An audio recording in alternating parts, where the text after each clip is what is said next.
What? Yeah, it's true. You can't say that.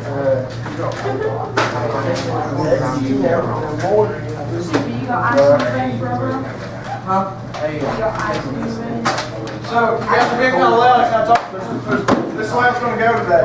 The faster we get done, the faster you guys get done assignment, you're not going to have homework. Not everybody's got to finish today, so you guys may have homework if it takes a long time for us to finish, all right? We need to run the question though. Do you normally? Yeah. Can I go get a pencil? Let's go on. Come on, man. Struggle. All right. How'd you, Bobo?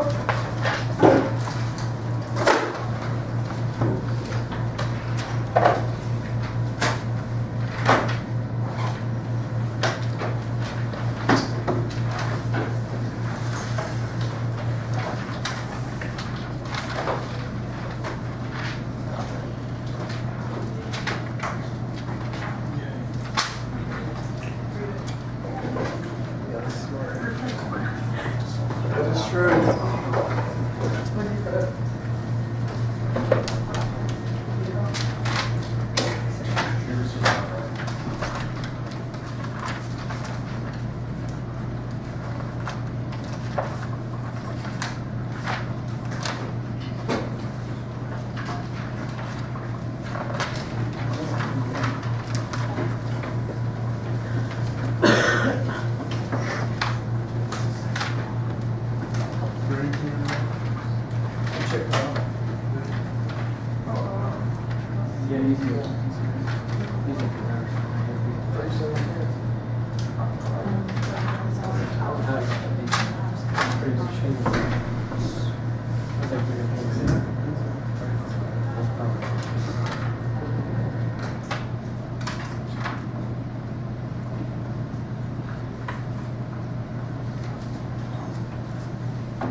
Make it move stack somewhere.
So I'm gonna go ahead and start. If you're not finished, you can keep working this and listen to them.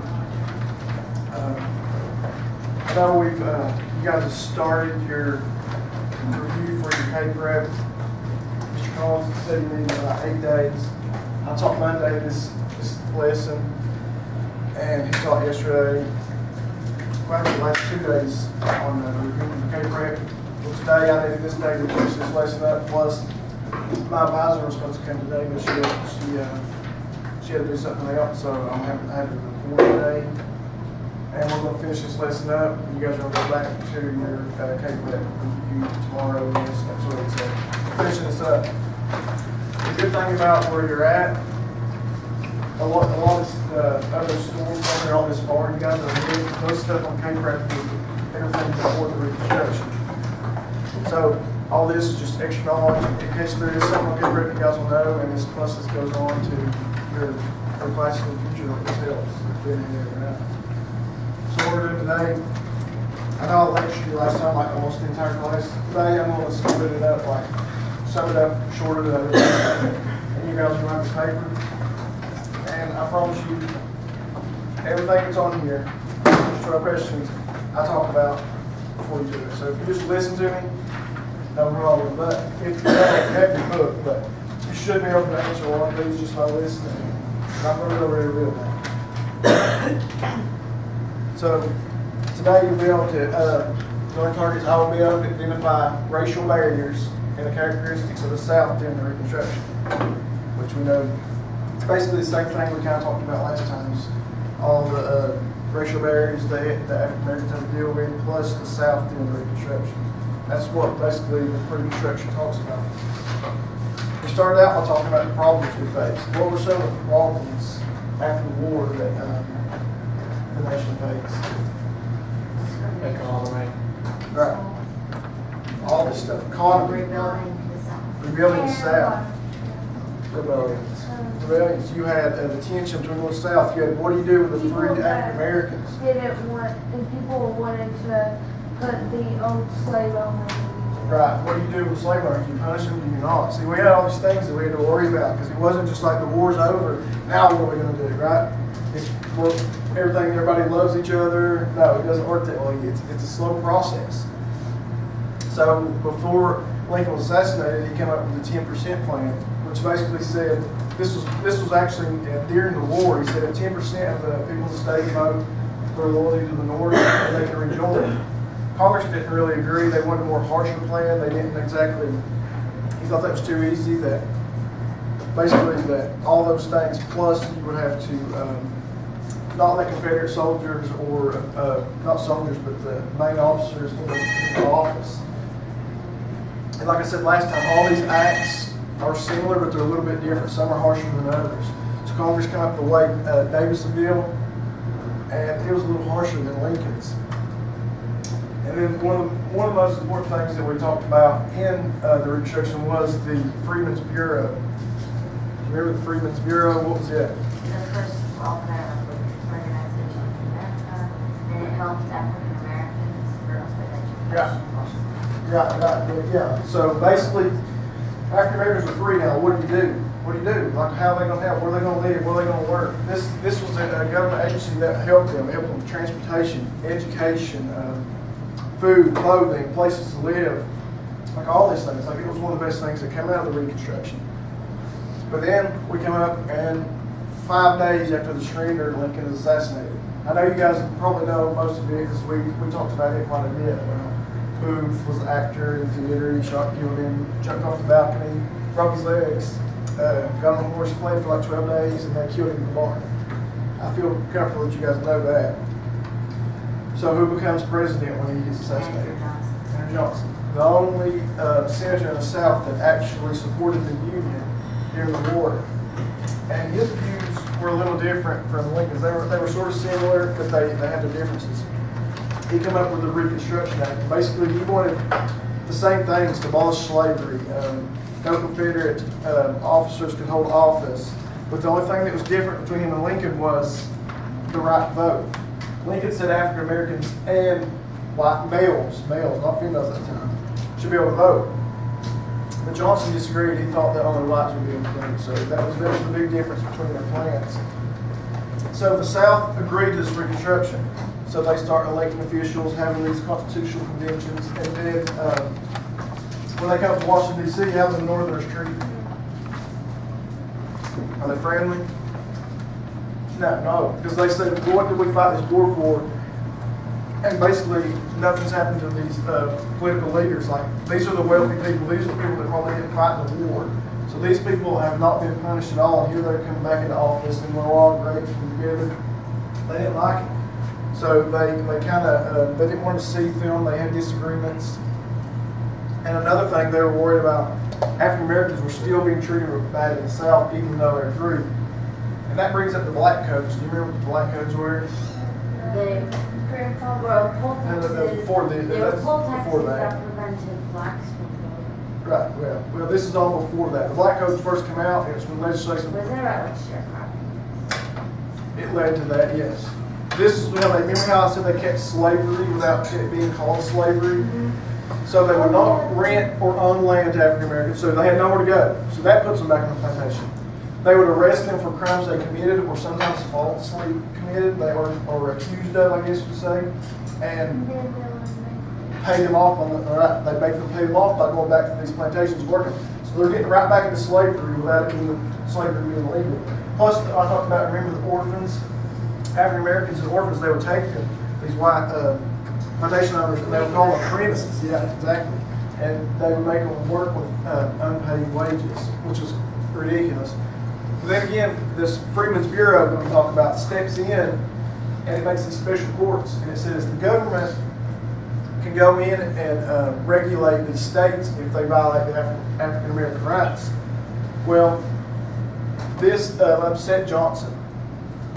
And it also led to the Civil Rights Act, which gave them citizenship, African Americans. And yeah, Johnson didn't like it, so he's going to veto it. He's mad. He said, this is unconstitutional. He said, the government does not have a right to go in and tell these states about these laws. It's none of their business, right? So he gets mad because most of the Republicans were the ones bumping heads with him, and most people were Republicans in office. So they could override him on things. And he threatens to veto the Freedmen's Bureau Act, the Civil Rights Act, and any other bill they try to pass just because he's mad. Like, he's like, be a baby. They override.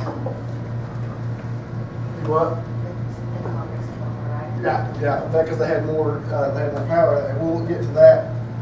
But basically, then he starts appointing these Republican opponents into these offices, and that further enrages them. And they're like, you know what? We're sick of this guy. We're getting sick of him. So they was also scared of his power because he had power to appoint military officials. So they came up with the Tenure Office Act. And what this did was, it said the president, it limited his powers. It said the president cannot appoint or approve people in cabinets without the Senate's approval. Well, it really went to head with Congress, or with the Republicans in Congress, and President Johnson when they were out of session. So they went back home to their families. They were having, a little break off. And while they're gone, he suspends the Secretary of War. Well, this violates the Tenure Office Act that they just written, and they come back and they're like, "What's your deal? You can't do that. You just violated this." So what he does, Johnson, he removes the Secretary of War. I can't remember his name. What is it? Stanton? Yeah. Oh, yeah, that's right. And he removes him from office. Well, they're like, "Okay, we're tired of this guy. We've been fighting with him. So guess what? We're going to impeach him." So they needed 2/3 vote, and out of the 35, there were 19. They were 1 vote shy of impeaching him. And later on, they said they asked the Republicans, because the Republicans could have done it, because they held most of the office. They could have easily 2/3 voted him out and impeached him. And they said, "Well, we don't want to impeach a president on political issues. He's maybe acting crazy and like a crybaby, but we're not going to impeach him just because of this. He didn't murder anybody. He didn't commit treason. He didn't do these things." But it didn't matter anyway, because this is 1868, the same year that Grant was elected. So he was only going to be in office for a little bit longer, so it didn't really matter. I guess that it was just the principle of wanting to get rid of him. And then we get to what our bell today. I think it kind of stumped all my classes today. The first one I gave you was kind of easy. You can look it up and find it. But this one is a little bit more difficult. What 3 groups supported the Republicans in the South in Reconstruction? Nick, Robbie, which one? African Americans. Of course, African Americans wanted to, because guess what? Republicans was against slavery. That's what I'll tell them. White Southerners who supported the Republican policy. Right. So they usually have the white ones that supported them against slavery. Raleigh was up. Settlers from the north. So right, that's your carpetbaggers, your ones that came from your north down to south after the war to help rebuild and make money and help boost the economy in the So South. we have called them the carpetbaggers and stuff. Yeah, carpetbaggers, and you could call the other ones scallywags, which they gave them a We're the nickname. Southerners who supported Republican policies called scallywags. Yeah, you could put that. Yeah, that's fine. That was what Southerners would give the nickname, basically. And then we talk about education. Oh yeah, education was a big step. They made public schools in the South during Reconstruction.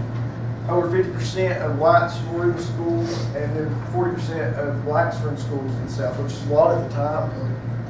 And then we go and talk about like crazier things like the societies against African Americans at the time. And the one that you know most is the Ku Klux Klan. These were crazy white, usually they were plantation owners, and not all Democrats, but they were Democrats, and they would do, you guys have heard of the white sheets and horse rides, what is it? Aren't they still a thing? Yeah, but it's not, There was a guy. It's not as bad. yeah, it's not, probably is. What is it? I don't know if it's true or not, but I heard that there was a guy who was on. Wait, You'd have to be secret with me on it. there were, I'm not kidding you either, there were a lot of truck support. Okay, so we're going on, Riley, we're going on, and, so we talk about sharecropping. Sharecropping, Riley, we're going on. Sharecropping was, one of the main job of African Americans at the time. And of course, it sounded good because here's what happened. Share. Right. So you have nothing to do, you have no job, nowhere to go. So these plantations were broken down into smaller, well, they're still big farms. They broke down into big farms and they rent this land. And they said, we'll give you a house, land, we'll give you seeds, tools. Sometimes they would give them a mule and other animals and say, grow crops. We just want the interest of what you made. Well, of course, that sounds good, right? So anybody will take because you don't have anything else, anywhere to go, anywhere to live. The thing was, by the time they paid the interest back, there was only enough food to eat. So basically, you were just going in a continuous circle. You couldn't sell your crops to make money, to buy your own land, to buy your own tools, your own seeds. So you was going to always be in debt to these wealthy landowners. So it was a continuous cycle that was going nowhere. So it was better than being on the plantation than being a slave, but it wasn't a whole lot better because basically you were just surviving. The Democrats started taking back power in the South. There's a couple of reasons why. Number one, the Northerners were getting tired of the Reconstruction. They're like, we're tired of dealing with the South and worried about their economy. The war's over, let them deal with their own people. Another thing, elected officials, the Republicans were dying off. They were getting elections. Like the groups like the Ku Klux Klan, they were going to the votings, and they would stop Republicans and African Americans from voting, so Democrats would get back in office because they would bully them into not wanting to let them vote. And also, we'll go on to that. We talked about how they stopped blacks from voting. And another thing that hurt them was when Grant's party broke in half because of corruption. Right? So the Republican Party broke up into parts, and that hurt. So the political changed in the South, and the Democrats started calling themselves redeemers. They said they were going to redeem themselves from Republican rule in the South. And one of the things you guys should remember that I talked about Monday was Ruther B. Hayes, the Republican, ran against Tilden, the Democrat. So basically what happened, there were 20 electoral votes left. Tilden needed 1, Hayes needed all 20. There were 4 states, South Carolina, Oregon, Louisiana, and Florida, that had disputed returns. Basically that is fishy votes, you know what I mean? Like they don't know if they're legit. I tried to explain to you guys like the other day, it was like Gore and Bush, but you guys are too young to really remember that.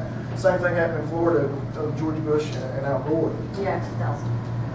Yeah. And so they said, we're going to make up a special session. It's going to have 7 Republicans, 7 Democrats, and 1 independent. So there's going to be 15, and one's neither party. So it should, work out. Whoever the independent basically votes for is going to get the votes. Which the votes could have not. It could have went 10-10, and that way Tilden would have still won. So he only needed one of these votes. Well, something happened that the independent dropped out, and he was either bullied or paid off, or you know what I'm saying? Like something happened. So the Republicans are in office, and guess what? They get to appoint the next guy. They appoint our Republicans. So what happens? 8-7 vote. The Republicans win. It's kind of fishy and shady, but that's what happened. And the Democrats were actually mad. They're like, we're not accepting Hayes. We're not accepting president. So what? He ends the Reconstruction. Yeah, but they have a compromise too. You remember the compromise of 1877? They said, listen, we'll accept you as president, but you're going to have to give us aid. Our economy's not doing good at the war. You're going to have to send us more aid from the government. You're going to take the troops out. They still had troops there. I didn't mention this today, but I did the other day. Those tents, they had those military districts around those 10 states that haven't ratified the Constitution and changed yet. So they kind of bullied them in those 5 military districts. They said, well, we'll remove them, but in return, you have to ensure that African Americans' rights are being held. You know what I mean? Like you're not violating their rights. And they agreed to it. And of course, they didn't hold up to it exactly, but they agreed to it. And so the South starts saying, well, we have to get our economy back. The way we lost the war was industry, right? The North had the railroads and the ports and all these resources. So they had the lumber. The South had lumber, cotton, tobacco, coal, all these resources. But their main resource was agriculture, and just the soil, the weather, it was good for agriculture. The problem with it was, like I talked about earlier, the sharecropping. So not only was it African Americans in the sharecropping, but you had poor white people that were also just basically making enough money to feed their families. And you had these smaller plantations broke into big farms, and the landowners was making a profit, but they wasn't making enough to put back in the economy. So basically, your economy's down. This is what you need to do. You need to go up, right? It was going in a circle and up. So like, it was going a little bit like the wealthy ones was putting back in the economy, but it was like, it was too slow. Like they needed a change. It just wasn't working. And we talked, you all said earlier about the poll taxes. A way to stop African Americans from voting, they did a number of things, which is ridiculous. First, it goes from bad to even worse. First is the poll tax, and they said, well, African Americans don't have money, so we can get them out. We can lose their votes by not letting them vote because they ain't got no money to vote, right? So you have to pay a tax. Guess what? There's poor white people. So they're not going to vote. Well, we got to change it because we want these white votes. So let's have a literacy test. You have to pass a literacy test. African Americans that are adult males that were able to vote didn't have an education because they didn't have school yet, right? Guess what? There's still white people in the South too that weren't very smart. They didn't have an education, so they didn't vote. Well, we got to think of something else then. Okay, if you got to take the test, but if you fail, you can still vote if your grandfather or father had voted in the past. It's called the grandfather clause. That's like a paradox. That is insane because you know that African Americans, their father didn't have the right to vote. Their grandmother didn't have the right to vote. They just got their freedom to vote. So this pushed them out, but like again, the Freedmen's Bureau and the government stepped in and was like, no, you're not doing this. Like it kind of changed, but they tried to pull these things over, which was passed in legislation in the South, by the way. But it didn't last, and it stayed. It still didn't end well because we still had separate but equal segregation. Everything was separate, whites and blacks, but was it equal? No. Because you have like funding, your facilities, your schools. The white schools would get all your funding from the government. The blacks would get none. So I mean, you're separate, but you're not equal. It took like, I think it said that separate but equal stayed in the South for like 50 more years. And then you go on to even like in the mid 1900s when you still see all this stuff and the civil rights movement and all this stuff before stuff actually changed. And it took a long time, but that gets us on to the end about the success and failure of the Reconstruction. What's your opinion? Was it a success or was it a failure? Both. Exactly. That's what, that was. okay, so you're exactly in my opinion. I wouldn't argue with you and say you're wrong if you said one way or the other, but I'm with her. I would say it was both. African Americans were on slaves, but were they being treated as fair? No. So you're kind of you're better, but you're not great. Same thing with the economy. The economy was getting better. They were trying to improve things. They were trying to get money from the government. They were rebuilding, but it wasn't great. They still need a long way to go. So either way you look at it, it could have been either way, or if you're like me, I it's think both. it was better to have a Reconstruction than not have a Reconstruction. Right, exactly. That's the way I feel too. We have to have it. Change. The only thing is, change comes over time, right? It was like they tried their best, but it was really hard for them, like, because if the legislation in the South, if they're all racist, they're going to like pass that legislation, and it also takes a long time for Yeah, it just takes time. I think it's how you were raised. Yeah, it's anything like this is going to take time. You can't change people overnight. Well, so I got 12 questions, and you guys got like 15 minutes, and what? You want to know this? You want homework? You got 15 minutes. You can do it. But I promise, all 12 of these questions I just now went over. So even if you don't know it, you can look it up. But most of this you should know if you paid attention.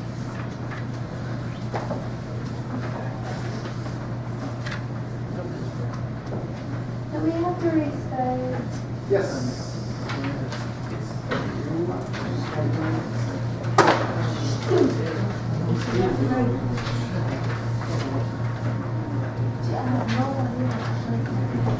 We should listen to me, was you not listening?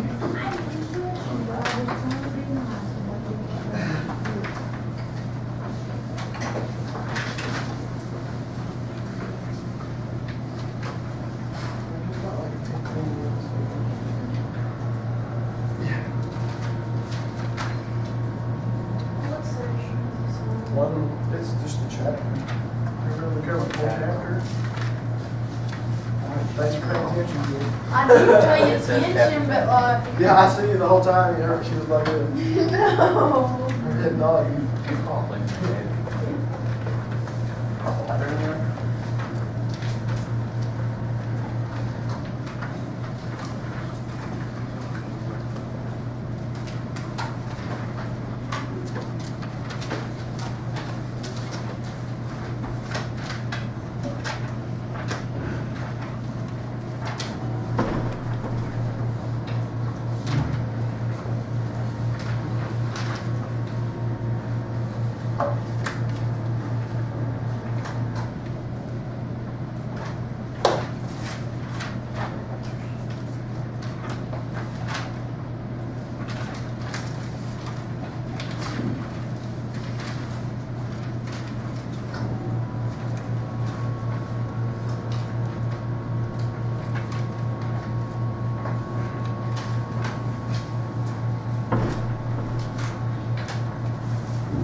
What do you think?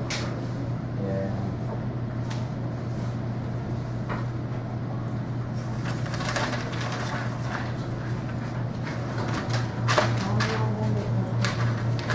You know what? Wanna look the rest up? If you got everything else.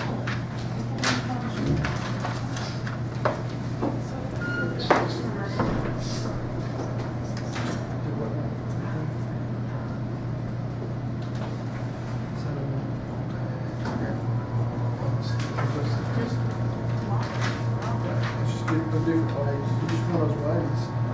Look, I think. Yeah, it's one of those ways, not all of them.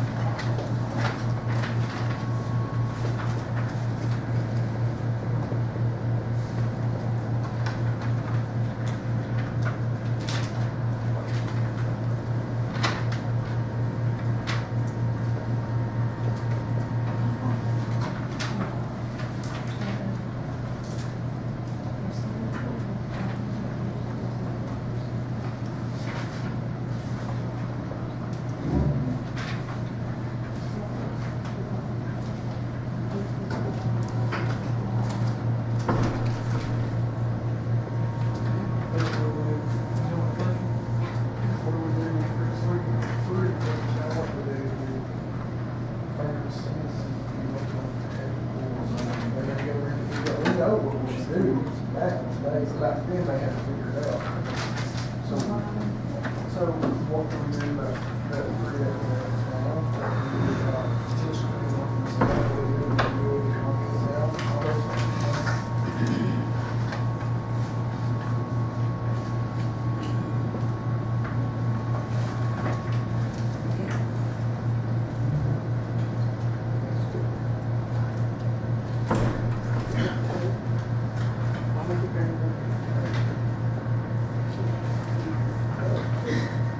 I was just associated with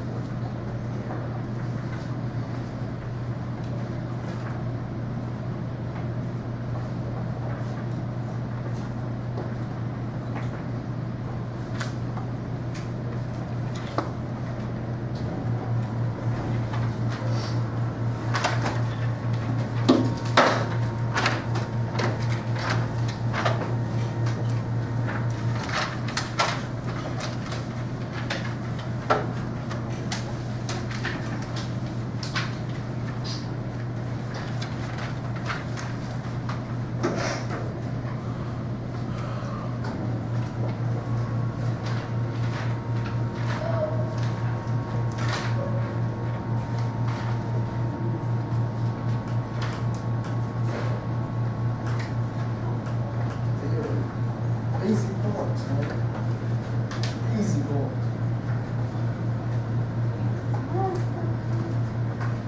I don't know. No. This one here. I'm here to keep the chores for you to learn. I ain't supposed to tell you. What? I'm sure no matter what. Man, I talked to that guy twice. Is number 12 in your opinion? Yeah, last one. I got number 12. No, but I saw it. I don't know if it was.